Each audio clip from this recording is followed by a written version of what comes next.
Kisah yang pertama adalah kisah pada masa Nabi Allah Musa alaihissalam. Saya pernah sampaikan ini di Ramadan, ingat saya di sini. Di mana pada masa Nabi Allah Musa terjadi musim paceklik, musim panas. Masyarakatnya Nabi Allah Musa datang kepada Musa, wahai Musa, berdoalah kepada Allah agar Allah mengampun, agar Allah menurunkan hujan. Subhanallah. Lalu kemudian apa? Nabi Allah Musa mengajak kaumnya untuk berdoa kepada Allah agar Allah turunkan hujan. Berdoa kepada Allah. Ternyata gak dikabulkan. Ajib, aneh. Tidak biasanya doa para nabi dan rasul itu tertolak. Karena doa para nabi dan rasul mustajab. Lalu kemudian Nabi Allah Musa berdoa kepada Allah Ta'ala, meminta kepada, ya Allah, kenapa kau tidak kabulkan doaku? Kata Allah Ta'ala, Allah berfirman kepada Nabi Allah Musa, wahai Musa, bagaimana mungkin aku akan mengabulkan doamu, sedangkan ada di antara kalian sedang berdoa itu, orang yang sudah bermaksiat kepadaku sejak 40 tahun dan belum bertobat kepadaku.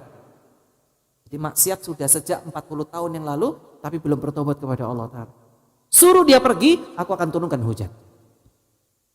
Lalu Nabi Allah Musa berdoa, mengatakan kepada kaum, wahai kaumku, siapa di antara kalian yang sudah berbuat dosa kepada Allah Ta'ala sejak 40 tahun dan belum bertobat? Sungguh gara-gara kalian, doaku tidak dikabulkan sama Allah Ta'ala. Subhanallah. Lalu kemudian tidak ada satupun yang berdiri. Apa kata Nabi Musa? Pergi kalian yang berbuat dosa itu agar Allah turunkan hujan. Tidak ada satupun yang berdiri. Semuanya diam. Seandainya Pak, seandainya Allah Ta'ala menyebutkan siapa di antara kalian yang pernah berbuat dosa, mungkin banyak yang berdiri Pak. Tapi ini sejak 40 tahun gak tobat Pak. Sejak 40 tahun. Sehingga mereka semuanya tertunduk, gak ada satupun. Kiranya ada satu orang disebutkan dalam riwayat, itu menoleh ke kanan dan ke kiri. Lalu kemudian berdoa kepada Allah, ya Allah, kiranya aku yang berbuat dosa itu ya Allah. Aku yang berbuat dosa itu ya Allah. Subhanallah. Lalu kemudian orang ini mengatakan, jamaah sekalian rahimakumullah, kiranya aku yang berbuat dosa itu ya Allah. Lalu kemudian jamaah sekalian rahimakumullah, orang ini mengatakan, ya Allah, tolong ampuni dosaku ya. Kalau aku berdiri aku malu di hadapan Musa dan kaumnya.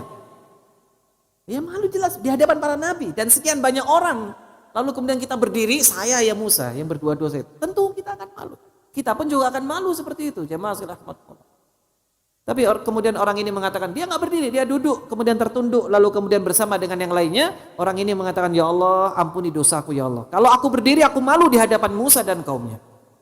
Maafkan kesalahanku ya Allah. Subhanallah. Nggak lama kemudian langit berubah warnanya Pak. Mendung, kemudian turun hujan. Nabi Allah Musa heran. Lalu kemudian meminta kepada Allah, ya Allah, bukankah engkau tidak turunkan hujan kecuali orang yang telah berbuat dosa itu telah keluar daripada majelis ini? Tapi ternyata mereka belum ada yang keluar, engkau turunkan hujan ya Allah. Kata Allah Ta'ala, hambaku itu sudah minta maaf kepada aku ampuni. Subhanallah. Aku ampuni ya. Nabi Allah Musa penasaran Pak. Siapa wahai hambamu itu ya, yang kau telah terima taubatnya ya Allah. Nabi Allah Musa penasaran, siapa itu orangnya ya Allah, yang telah berbuat dosa sejak 40 tahun dan belum bertobat, ternyata engkau maafkan ketika dia sudah bertobat. Saya ingin tahu siapa orang. Coba kita lihat bagaimana cara Allah mengajarkan kepada Nabi dan kepada kita semuanya. Apa kata Nabi Allah Musa alaihissalam? Kata Allah Ta'ala, wahai Musa, sungguh hambaku itu sejak 40 tahun sedang berbuat dosa kepadaku. Tapi aku tidak ceritakan siapa orangnya. Apakah lantas ketika dia sudah bertobat kepadaku, minta maaf kepadaku, aku akan ceritakan kepadamu wahai Musa? Sehingga gara-gara itu akhirnya dia malu kepadamu, gara-gara dosa yang kemarin itu? Enggak wahai Musa, aku tidak akan sebutkan siapa orangnya. Di hadapan nabinya pun Allah nggak pengen buka. Itu cara Allah menutupi aib kita. Makanya kita doa kepada Allah, mastur aurati. Ulang-ulang doa gitu.